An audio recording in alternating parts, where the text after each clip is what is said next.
Uno de sonido. Muévemelo así, por favor. No, al revés.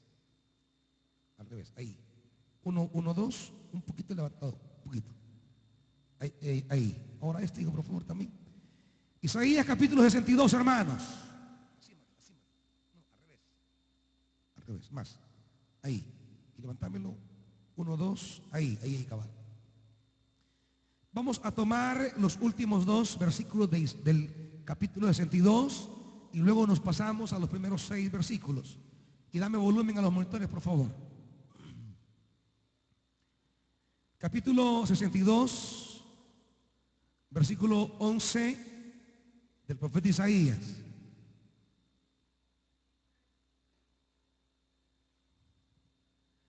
Y continuamos la lectura hasta el capítulo 63. ¿Lo tienen, iglesia? Dice la Biblia: he aquí lo que el Señor ha proclamado hasta los confines de la tierra. Digan a la hija de Sión: ahí viene tu Salvador. Trae su premio consigo, su recompensa lo acompaña. Serán llamados pueblo santo, redimidos del Señor. Y tú serás llamada ciudad anhelada, ciudad nunca abandonada. Capítulo 63, versículo 1. ¿Quién es este que viene de Edom, desde Bosra, vestido de púrpura? ¿Quién es este de espléndido ropaje que avanza con fuerza arrolladora? Soy yo, el que habla con justicia, el que tiene poder para salvar. ¿Por qué están rojos tus vestidos como los del que pisa las uvas en el lagar? He pisado el lagar yo solo. Ninguno de los pueblos estuvo conmigo. Los he pisoteado en mi enojo, los he aplastado en mi ira. Su sangre salpicó mis vestidos y me manché toda la ropa. Ya tengo planeado el día de la venganza. El año de mi redención ha llegado. Padre, queremos vivir este año como el año de la redención que tu palabra proclama. El año de tus redimidos. Padre bendito, anhelamos tu palabra fresca como tierra sedienta. Anhelamos tu palabra que ilumina en la oscuridad. Anhelamos tu palabra como pan que alimenta nuestra necesidad. Padre, háblanos, porque tu palabra es nuestra fortaleza. Háblanos, porque sin esa palabra somos huérfanos. Háblanos, porque en tu palabra viene nuestra salvación. En el nombre poderoso de Jesús. Amén. Con ganas, iglesia. Que Dios los oiga, que en verdad quieren esa salvación.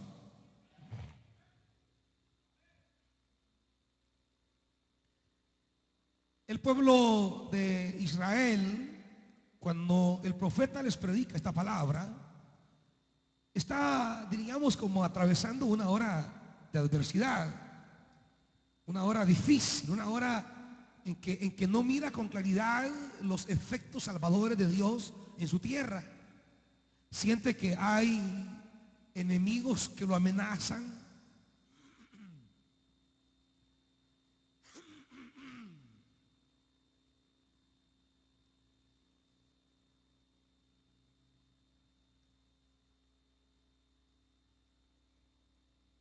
Israel piensa que Dios se ha olvidado de él.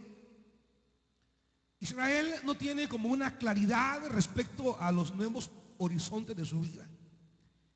Israel piensa que Dios le ha dado la espalda. Israel no mira el desenlace de su historia. Y no hay nada más terrible, digamos, al corazón cuando no vemos la claridad de nuestro camino y nos sentimos empantanados, ahogados y no percibimos la intervención divina a favor nuestro. No somos como capaces de captar, de apropiarnos de un sentimiento de victoria, porque no vemos cómo es que Dios va a obrar lo que tanto Él ha prometido. Viene el profeta con una palabra de Dios para anunciar que nuestro Dios es un Dios de salvación, pero también para anunciar que nuestro Dios es un Dios de venganza. Por eso el capítulo 63, a lo menos en la versión NBI, dice el día de la venganza y la redención de Dios. No sé cómo dice la Reina Valera allí. ¿Cómo? Porque el día de la venganza está en mi corazón. Cuando Dios obra, ¿qué es lo importante? ¿Qué es lo que Dios promete en el versículo 11 y 12 del capítulo 62? Lo que Dios promete para el pueblo de Dios es salvación. Dios es un Dios que salva a los que en Él confían. Y lo que esta noche Dios quiere reiterarnos como primera verdad, como diríamos la primera palabra de la que usted debe esta noche apropiarse y decir: yo me aferro a esta palabra, es que Dios le dice esta noche, hermano, su Dios es un Dios que actúa para su salvación.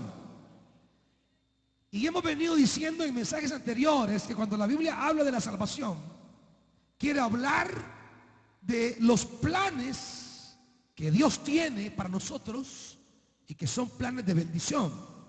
A veces hemos reducido la salvación como una salvación del alma después de la muerte. A veces hemos enfatizado tanto el aspecto futuro de la salvación que nos olvidamos que la salvación es una realidad que comienza ya. No solo seremos salvos, es que ya somos salvos. Es que desde ya el pueblo de Dios experimenta la salvación de Dios. No es aquello que, bueno, hemos recibido a Jesucristo y nos vamos nada más a esperar, a aguantar que llegue la salvación después de la muerte. No, no, no. Eso no es lo que la Biblia enseña. La Biblia no habla de una salvación que se experimentará después de la muerte. La Biblia habla de una salvación que comienza a operar en la vida nuestra desde el momento que le hemos entregado la vida a Jesús. Desde ahí empieza Dios a operar su signo de salvación. Por eso dice la Biblia: estoy profundamente convencido que el que comenzó la buena obra la terminará hasta el día de Jesucristo. A veces hablamos tanto de la fase final de la salvación, del aspecto último de la salvación, que nos olvidamos que la salvación tiene una dimensión histórica, real, presente, en la que Dios comienza a salvarnos aquí y ahora. La salvación de Dios no es solo un asunto de la eternidad, también es un asunto del presente. Jesús dijo: yo he venido a darles vida y vida en abundancia. La salvación no es algo que solo tendré, es algo que ya tengo. Por eso la Biblia habla de la salvación en tres aspectos. Pablo dice: el día que fuimos salvos.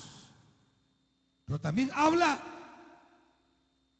de recibir la salvación en presente.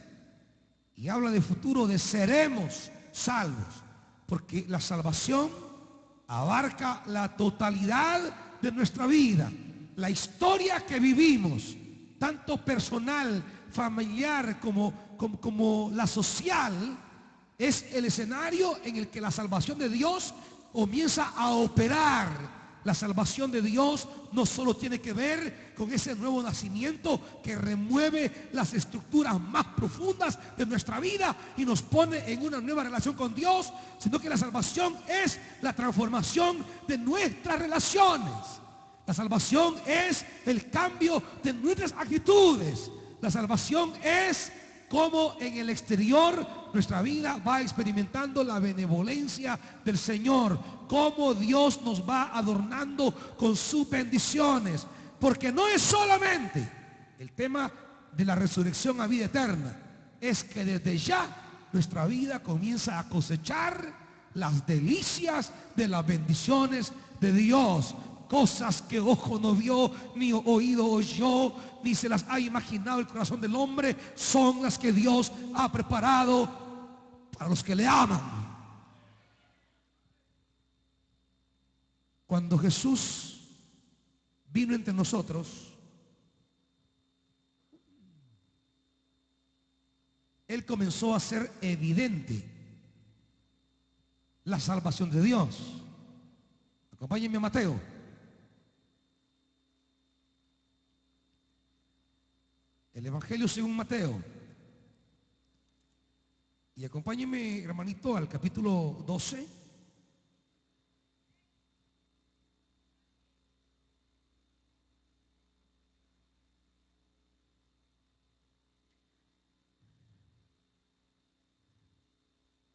Capítulo 12.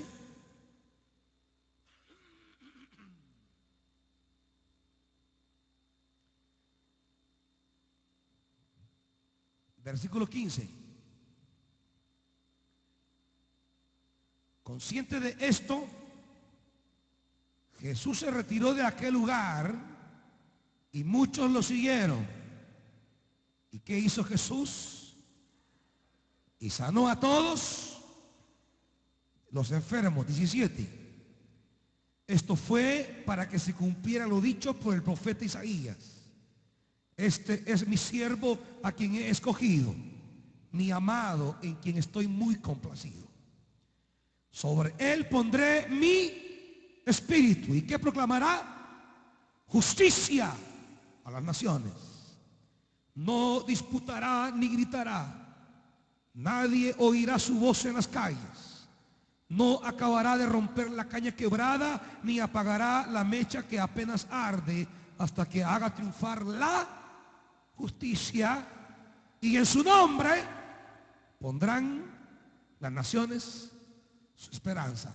La salvación de Dios viene ligada a la justicia según el Evangelio. En la medida que la nación, el individuo, la familia, la ciudad comienza a experimentar la justicia de Dios, donde se dan nuevas relaciones, donde hay signos de su presencia, donde comienzan a verse diferentes las personas, allí donde dos grupos que habían jurado matarse a muerte, de repente comienzan a respetarse la vida. Allí brota la justicia de Dios, hermanitos. Allí donde dos personas que un día hicieron pacto de agredirse, de ultrajarse, de matarse, de asesinarse, de repente despiertan y ahora hablan de respetar la vida y hablan de crear. Allí se da la salvación de Dios. Ahí donde la familia encuentra un nuevo horizonte, donde la familia se reencuentra en Dios, donde los padres vuelven su corazón a los hijos y los hijos a los padres. Allí el Evangelio se abre paso. Y dice el versículo 28.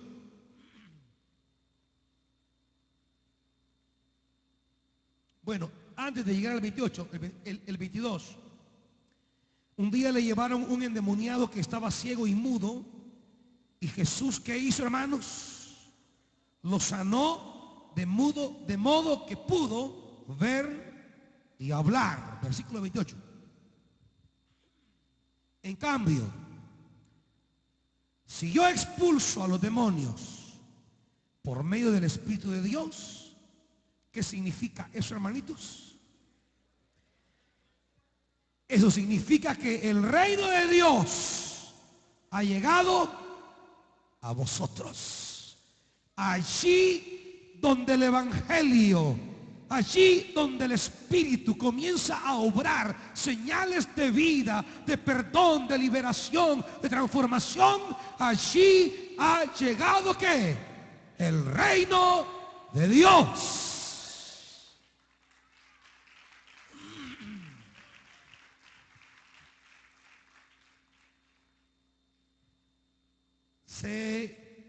que cuando Dios comienza a obrar hay cosas raras. Siempre ha pasado así en la historia. Dios comienza un proyecto de vida y de salvación y la gente lo mira extraño. ¿Se recuerda usted cuando llegó Moisés allá a Egipto a llevar el mensaje de liberación? ¿Quiénes fueron los primeros en verlo raro? En preguntarle, ¿y esto es invento tuyo o es verdaderamente de Dios? Era el mismo pueblo de Israel. No entendían. La Biblia dice que un día el Señor se le apareció a Pablo camino a Damasco. ¿Y sabe quiénes eran los que desconfiaban de él? Véalo conmigo en Hechos. Quiero que vea conmigo. Hechos de los Apóstoles.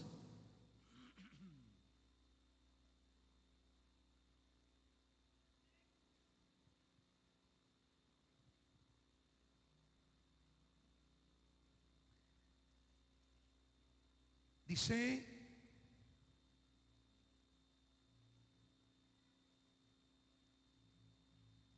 mandan a llamar al apóstol Pablo y dice la Biblia, quiero hablarles de esto, capítulo 9.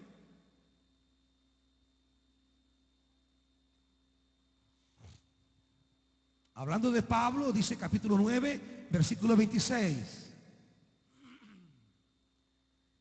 Pero cuando llegó a Jerusalén, trataba de juntarse ¿con quiénes? Con los discípulos. ¿Pero qué tenían los discípulos? ¿Qué tenían los discípulos? ¿Y por qué? Primero, porque Pablo, ¿qué había hecho? Pablo miraba a un cristiano y lo perseguía. Agarraba a las mujeres del pelo y las arrastraba, las metía a las cárceles. Un día dio su voto y organizó el apedreamiento de Esteban. Y donde él se movía, había violencia, muerte y destrucción. Pablo era un instrumento de muerte. ¿Y a quién perseguía? A la iglesia. Y andaba con cartas importantes de ciudad en ciudad, y donde había un grupo que predicaba el evangelio, que anunciaba al Mesías, él llegaba, golpeaba duramente, y dice la Biblia que oprimía a hombres y a mujeres. Pero un día Dios apareció en el camino. Un día Dios obró en su vida. Un día iba camino a Damasco y él sale al camino. Y Dios lo convierte en su apóstol, lo convierte en su discípulo, lo convierte en un hombre de Dios. Quizá si le preguntan a la iglesia si Pablo merece ser salvo, quizá algún hermanito que su esposa había sido matada, asesinada por Pablo, quizá hubiera dicho, ese es un criminal, no lo quiero en esta iglesia. Quizá algún padre que perdió a su hijo a manos de Saulo hubiera dicho, no quiero a ese hombre. Estaba dolido por su hijo. No sé cuántos creyentes le hubiesen dado a Pablo una oportunidad, sabiendo que era un hombre cruel, duro, que había dirigido asesinatos. Pero un día la gracia apareció y le dio a Pablo una oportunidad, porque así es la gracia. La gracia es el regalo inmerecido de Dios a nuestra vida.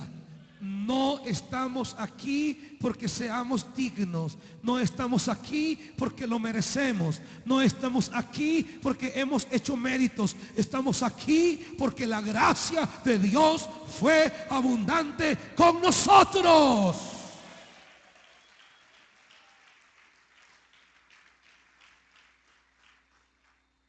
Ahí está Pablo, pero los discípulos tienen temor porque no creían que de veras fuera discípulo. Así que Bernabé lo tomó a su cargo y lo llevó a los apóstoles. Y dice que Saulo les describía en detalle cómo en el camino había visto al Señor, el cual le había hablado, y cómo en Damasco había predicado con libertad. En el nombre de Jesús. Ahí está Saulo. La gente con miedo, pero Dios está haciendo algo grande. Entre nosotros hay hermanitos que un día militaron en uno o en otro grupo. Jóvenes que invirtieron años de su vida en la violencia. Pero un día Dios se les apareció y cambió el rumbo de su vida. Y ahora están para predicar el evangelio. ¿Por qué? Porque cuando Dios aparece, aparece para salvarnos, hermanos. Por eso volvamos a Isaías capítulo 62, versículo 11. He aquí lo que el Señor ha proclamado hasta los confines de la tierra. Oiga qué es lo que el Señor ha proclamado. ¿Cuál es la esencia de Dios? Digan a la hija de Sión que ¿qué le diremos a la hija de Sión? ¿Qué le diremos al pueblo? ¿Qué le diremos a Cucatancingo? A Popa, a Aguilares, a Nejapa, a Panchimalco. Aquí viene tu Salvador. Aquí viene tu Salvador. Es que la iglesia proclama un mensaje cuya esencia es que Dios quiere intervenir para salvar. Yo no sé por qué los evangélicos nos volvemos oradores del fatalismo.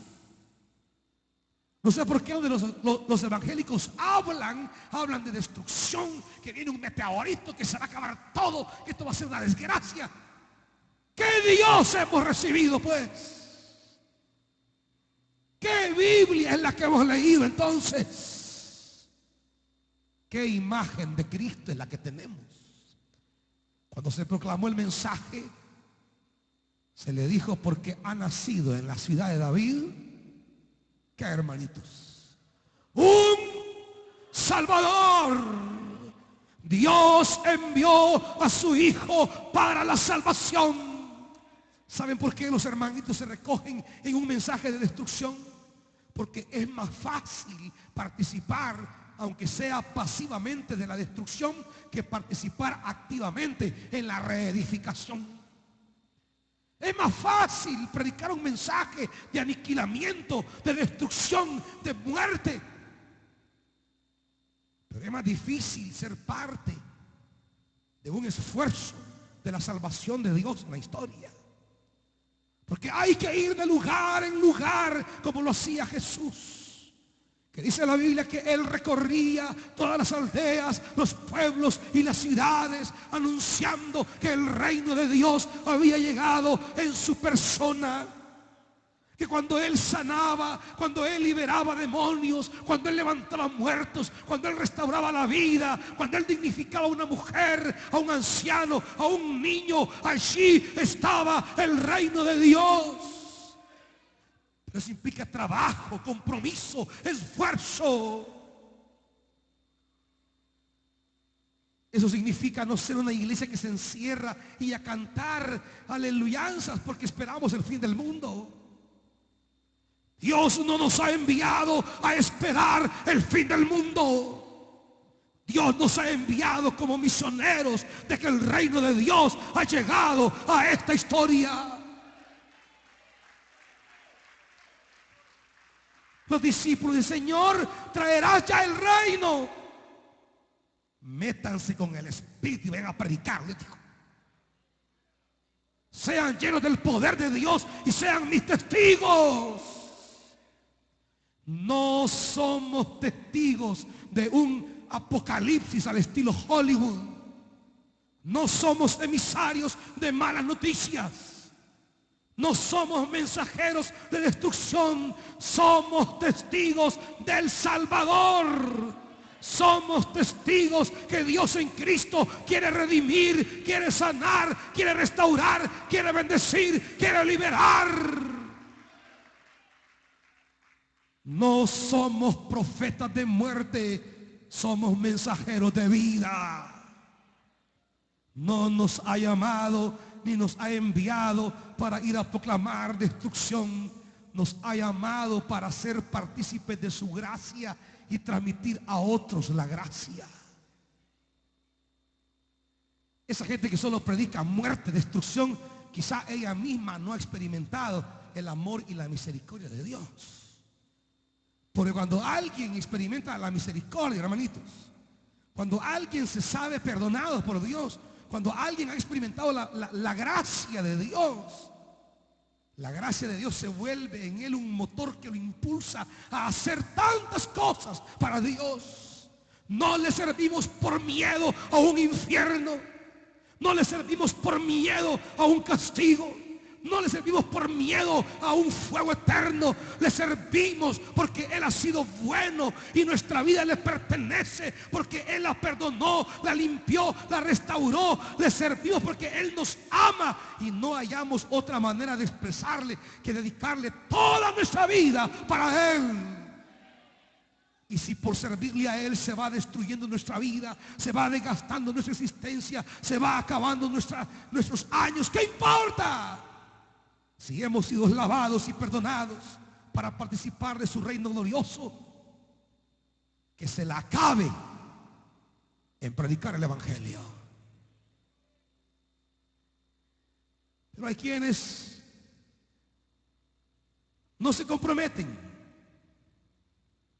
Es más fácil estar anunciando: ya viene el juicio, ya viene el castigo, ya viene la destrucción, ya viene un meteorito, ya viene el fin Es más fácil, porque implica que usted se sienta nada más a esperar que el mundo se acabe.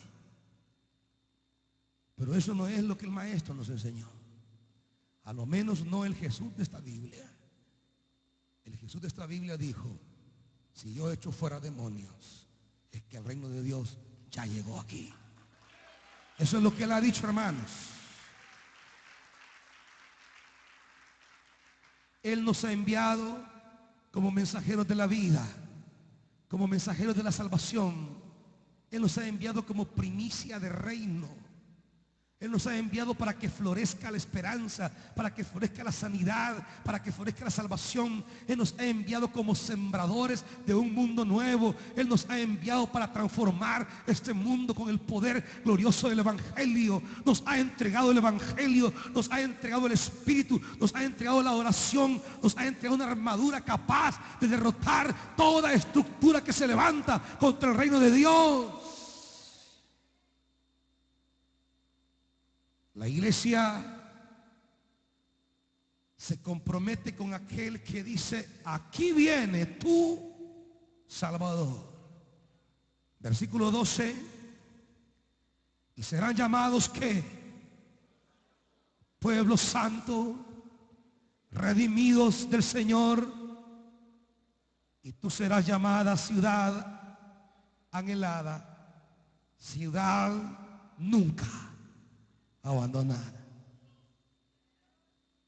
Esta es la salvación. La salvación de Dios es la presencia de lo que Él hace. Cuando decimos aquí hay salvación, ¿de qué estamos hablando en concreto? Estamos hablando de signos visibles de la presencia de Dios entre nosotros. Cuando Dios se hace presente con signos visibles, evidentes, claros, que Él está allí para doblegar la muerte. Por eso la Biblia dice: estas señales seguirán a los que creen en mi nombre. Porque donde Dios se mueve hay señales, hermanos. Donde Dios se mueve hay evidencia. Donde Dios se mueve comienza a surgir un mundo nuevo. Cuando Dios se mueve comienza a notarse. Es que hay algo diferente. Es que algo está pasando. Es que ¿qué ocurrió contigo? ¿Qué le dieron a fulano? Cuando Dios se mueve es que emerge algo distinto, hermanos. Y cuando la Biblia habla: aquí está tu Salvador, aquí está el que viene a rescatarte, aquí, y no te dirán más ciudad abandonada, ciudad en miseria. es que cuando Dios llega, comienza a germinar algo nuevo en esa ciudad. ¿De qué sirve el montón de iglesias si no producimos nada? Porque la tarea de iglesia no es producir templos. La tarea de la iglesia es provocar señales del reino allí donde Dios la ha puesto. El día que lleguemos ante el trono celestial, el día que me presente delante del Rey, solo por una cosa he de responder: ¿qué señales de mi presencia, dirá el Señor? ¿Qué señales de mi presencia hubo en tu vida? Lo que hemos de responder aquel día como Betania ante Dios es: allí donde yo los llevé, allí donde yo los puse, ¿qué señal de mi presencia tuvieron ustedes como iglesia? ¿Cómo yo me hice presente en la salvación? El interés de Dios es hacerse presente para salvar. Y la tarea de la iglesia es convertirse en un instrumento de Dios para salvar. La pregunta que vamos a responder no es ¿a cuántos vimos condenarse? No. ¿Por cuántos dimos la vida? ¿Por cuántos hicimos grandes sacrificios? ¿Por cuántos emprendimos tareas imposibles en nuestra humanidad para que alcanzaran la salvación eterna de Dios? Porque no habrá nada más glorioso en aquel día que Dios nos vea, que mientras vivimos como instrumentos de su gracia. Dios no valorará nuestro ministerio, hermanitos, por el templo que construimos.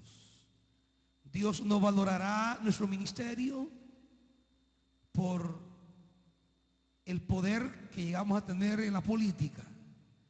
Dios evaluará nuestro ministerio como iglesia en la medida que trabajamos duro para que haya señales de Dios allí donde Él se hace presente. Así como el reino de la muerte se hace presente en señales. Así como usted, madre, dice: algo le pasa a mi hijo. Yo miro distinta a mi hija, es que algo no anda bien. Es que se comporta raro. Es que tiene cosas extrañas.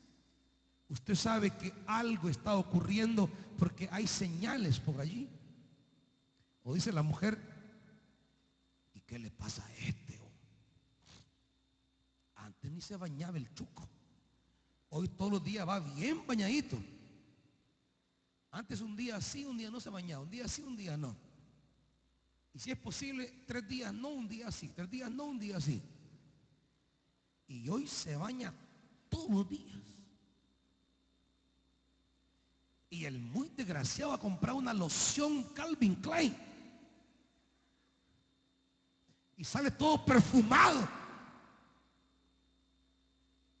Y solo es mirar en el espejo que se arregla aquí, que se arregla allá. ¿Qué dice la mujer? Aquí hay señales. ¿De qué, hermanita? ¿Ah? Que me ama. Dice la mujer. A este algo raro le pasa. Esto sí es. Así es la salvación.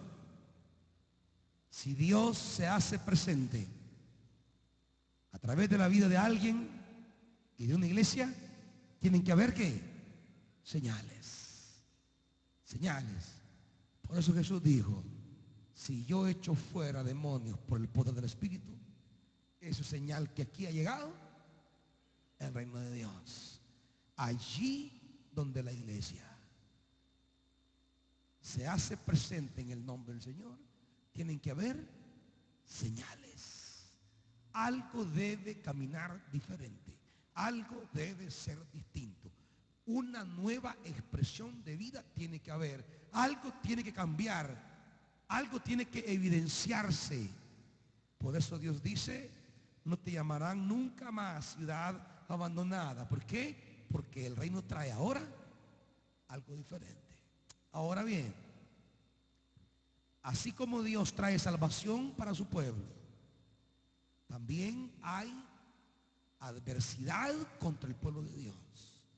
Así como Dios llama a la iglesia a servirle y a hacer señal de salvación, no crean que el reino de las tinieblas, hermanitos, está contento con todo lo que pasa. No crean que Satanás y sus demonios están ignorando lo que está pasando aquí. Por eso la iglesia debe de armarse siempre de oración y ayuno. La oración y el ayuno no es algo que solo debemos hacer allá cuando hay renuevo. Oración y ayuno debe ser un periodo y una práctica permanente de la iglesia para vivir siempre en una victoria espiritual. Porque el Dios no solo trae redención, sino que también trae victoria para su pueblo. Dios trae victoria. Quiero decirles, amados hermanos, aunque el reino de tinieblas se levante en contra nuestra, no debemos temer, porque Dios se ha levantado para traernos victoria. Cuando usted comienza a trabajar para el reino, comienza a servir para Dios, vienen adversidades. Ustedes bien saben, usted ha dicho algún día: vaya, hoy que me he dedicado al Señor, antes que andaba fregando para arriba y para abajo, nada me decía mi mamá. Nada, hoy que sirvo en la iglesia, gran crisis. Llegaba a las 12 a la 1, ni cuenta se daba. Que llegaba bien sonado, que venía de un bailongo. O dirá usted: vaya, esta mujer, cuando venía con perfume de otra mujer, nada me decía. Cuando venía con el tufo a licor, cuando venía de la disco, hasta me tenía sopa chorizo al día siguiente. Y ahora que sirvo al Señor, que me he metido con Él, ni me vuelve a ver. Es que así es, hermanitos. El reino de las tinieblas siempre quiere minar su compromiso con la vida. El reino de las tinieblas siempre quiere doblegar su compromiso con Dios. Pero con nosotros está aquel que trae victoria. Dice el capítulo 63 de Isaías. Preguntan: ¿quién es este que viene de Edom, desde Bosra, vestido de púrpura? ¿Quién es este de espléndido ropaje que avanza con fuerza arrolladora? Estaba hablando de Edom, que fue durante muchos años el enemigo de Israel. Un pueblo que, aun cuando eran hermanos y cercanos del mismo padre, pero se desarrollaron y fueron un pueblo que siempre molestaba a Israel. Edom es una nación que siempre quería dañar a Israel, destruir a Israel. ¿Saben de qué estamos conscientes y no debemos olvidar, hermanos? No debemos olvidar que los enemigos de Dios siempre se van a levantar. Usted no esté creyendo que cuando siguió a Jesucristo entró a un paseo de campo. Cuando usted entró a seguir a Jesucristo, entró a un campo de batalla, hermanito. Muchos se desubican porque no entienden esto todavía.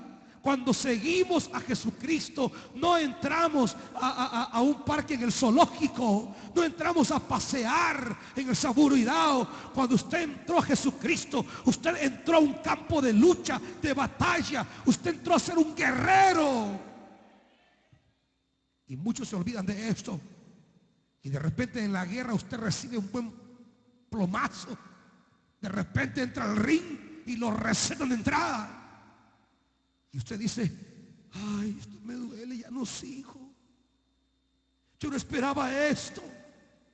Es que esto es difícil. Quiero decirle que seguir a Jesucristo implica una batalla, pero quiero decirle también que el que lo llamó le va a dar la victoria, hermanitos. Porque Dios no nos ha traído a ser perdedores. Porque la Biblia dice: antes en todas estas cosas somos más, Somos más, somos más, somos más que vencedores. Antes en todas estas cosas somos más que vencedores. A eso nos ha llamado el Señor. Por eso dice el profeta: ¿quién es este que viene de Edom? ¿Quién es este que avanza con fuerza arrolladora? ¿Quién es este vestido de rojo? Y dice él: soy yo, el que habla con justicia, el que tiene poder para salvar. ¿Quién tiene poder para salvar? Él. Pero pregunta: ¿y por qué tienes rojos tus vestidos? El Señor aparece y pregunta al profeta: ¿quién es este que viene con fuerza arrolladora? Soy yo, que tengo poder para salvar. ¿Y por qué traes rojos tus vestidos? Y Dios responde: es que he pisado el lagar yo solo. Ninguno de los pueblos estuvo conmigo. Los he pisoteado en mi enojo, los he aplastado en mi ira. Su sangre salpicó mis vestidos, me manché toda la ropa. Ya tengo planeado el día de la venganza. El año de mi redención ha llegado. ¿Por qué tienes rojos tus vestidos? Porque he peleado contra tus enemigos. Los he derrotado, dice el Señor. Los he vencido.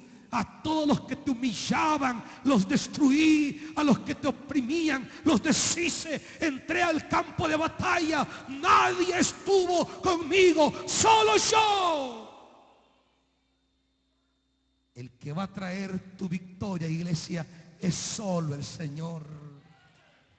No andes buscando más, solo el Señor. Nadie está con el Señor a la hora de pelear por ti. Solo Él, solo Él, solo Él.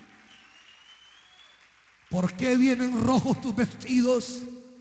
Porque he peleado contra tus enemigos. Nadie estuvo a mi lado. Los he pisoteado, los he aniquilado. Su sangre manchó mis vestidos, porque ha llegado el año de la redención. Es una manera gráfica de decirte: Dios te trae victoria. Dios mismo interviene en tu favor, iglesia. Dios mismo obrará, iglesia. Cuando tú te dedicas a servir a Dios, a buscar a Dios, a amar a Dios, tus enemigos se levantarán. Pero Dios te dice en esta palabra que Él derrotará a tus enemigos en el campo de batalla. Porque es el año de los redimidos míos, dice el Señor. Dios no solo te llama a ser instrumento de salvación para otros. Dios te llama y te dice: yo te daré la victoria en todo lo que emprendas. No importa quién se levanta contra ti, no importa la piedra de tropiezo que el enemigo te pone, no importa la red que armen contra ti, no importa la conspiración contra ti, no importa lo que planifiquen contra ti. El Señor dice: yo haré una batalla de victoria para ti. Amado hermano, a veces nosotros nos preocupamos por lo que otros están tramando contra nosotros. A veces nos inquietamos por lo que otros están queriendo hacer contra nosotros.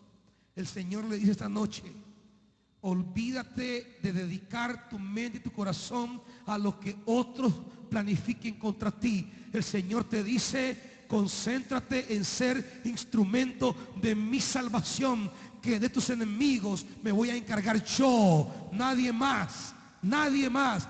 Yo me encargaré de todos los enemigos que quieren humillarte, aplastar tu cabeza o derrotarte. Esos déjamelos a mí.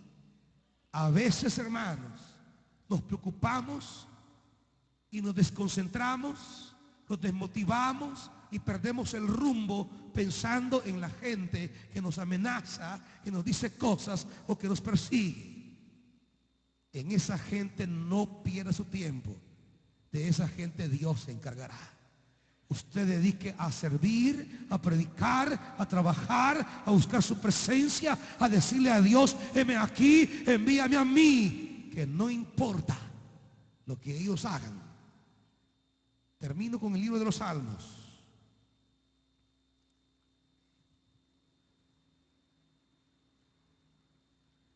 Libro de los Salmos.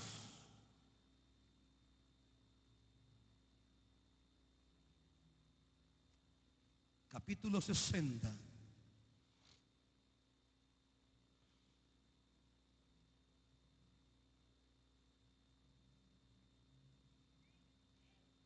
¿Tienen iglesia? Libro de los Salmos. Vamos a arrancar desde el Salmo 59 para cerrar con el 60. Versículo 1 del Salmo 59. Líbrame de mis enemigos, oh Dios. Protégeme de los que me atacan. Líbrame de los malhechores, sálvame de los asesinos. Mira cómo me acechan. Hombres crueles conspiran contra mí, sin que yo, Señor, haya delinquido ni pecado. Presurosos se disponen a atacarme, sin que yo haya cometido mal alguno. Levántate y ven en mi ayuda. Mira mi condición. Tú, Señor, eres el Dios todopoderoso. Eres el Dios de Israel. Despierta y castiga a todas las naciones. No tengas compasión de esos viles traidores. Capítulo 60, versículo 9. ¿Quién me llevará a la ciudad fortificada? ¿Quién me mostrará el camino a Edom? ¿No eres tú, oh Dios, quien nos ha rechazado? Ya no sales, oh Dios, con nuestros ejércitos. Bríndanos tu ayuda contra el enemigo, pues de nada sirve la ayuda humana. Con Dios obtendremos la victoria y Él pisoteará a nuestros enemigos. ¿Oyeron esto, iglesia? ¿Quién pisoteará a nuestros enemigos? Él, hermanitos. Él. Por eso le dice: bríndanos tu ayuda contra el enemigo. Dígame, ¿quién puede contra el reino de las tinieblas? ¿Qué humano puede vencer a un demonio? ¿Qué humano puede derrotar esas fuerzas instintivas que el ser humano hoy muestra para criminar, para robar, para asesinar? Solo Dios, hermanitos. Solo Dios puede atar al hombre fuerte. Solo Dios puede destruir fortalezas de pecado. Solo Dios puede destruir fortalezas que se rebelan contra Dios. Por eso dice: en Dios haremos proezas, dice la Reina Valera. Y Él hollará, Él pisoteará a nuestros enemigos. Este año es un año para iniciar comprometiéndonos con la causa de Dios. Este año es un año, hermano, para que usted le diga a Dios esta noche: Señor, yo aquí estoy para servirte todo el año 2013. Se han levantado contra mí allá, aquí o por otro lado. Bríndame tu ayuda, porque eso me basta. Porque en los que me acechan en vano es la ayuda humana. Pero en ti puedo obtener la victoria, y tú acecharás, quitarás, hollarás, pisotearás a nuestros enemigos. Yo no sé quiénes se levantarán contra nosotros. Lo que sí sé es que no puedo permitir que ninguna acechanza, no puedo permitir que ningún ataque me robe mi concentración, mi paz, mi alegría y la dedicación a anunciar que Dios es Salvador. Y de aquellos que me acechan o me quieren atacar, se los dejo a Dios. Él los pisoteará. Usted no se preocupe de eso. A veces en la adversidad, en la prueba, nos concentramos tanto en el problema que nos olvidamos de servir y de trabajar para Dios. Este año es un año para experimentar la salvación de Dios. Es el año de la redención, dice el Señor. Es el año de los redimidos del Señor. Es el año para que usted le diga a Dios: yo quiero trabajar por la redención. Yo quiero trabajar por la redención. Yo quiero trabajar por la redención. Es un año en que Dios mostrará su salvación, su gloria, su poder. Y cuando usted trabaje por la redención, habrán otros que lo quieren atacar a usted. No se preocupe, déjenlos. Van a gruñir como perros, déjenlos. Van a aparecer perros con rabia, déjenlos. Usted sea instrumento de Dios para predicar el evangelio, para traer señales del reino aquí y ahora. Deje que Él se encargará de todos los que procuren su mal. ¿Me está oyendo, iglesia? Todo aquello que lo amenaza, todo aquello que lo ataca, todo aquello que lo asusta, todo aquello que lo amenaza, Él se va a encargar. Usted dígale al Señor: yo quiero ser instrumento de tu salvación. Yo quiero trabajar para que esta ciudad, para mi colonia, refleje las señales de Dios entre nosotros. Y aquellos que lo atacan, déjenlos. El Señor se encargará de ellos. Mía es la venganza, dice el Señor. Yo me voy a encargar. Esta noche, hermanito, es una noche para expresarle a Dios nuestra decidida voluntad de servirle desoneramente todo el año. Esta es noche para decirle a Dios: tú eres Salvador y yo quiero ser testigo de tu salvación. Yo quiero ser mensajero de tu salvación. Yo quiero ser instrumento de tu salvación. Quiero ser un hombre a través del cual tu reino se haga presente. Cuando yo hable, cuando yo ore, cuando imponga manos, cuando interceda por otro, cuando predique por otro, quiero ser extensión de tu salvación. Quiero ser una prolongación de tu salvación. Quiero prolongar tu gracia. Esta noche, hermanitos, si quieren ver a Dios pisoteando las cosas que a usted le abaten, le preocupan, esta noche dígale al Señor: yo me quiero ocupar de ser un hombre a través del cual tu reino se haga presente, y Dios se encargará de aplastar aquellas cosas que quieren a usted hacerle daño, hermanito.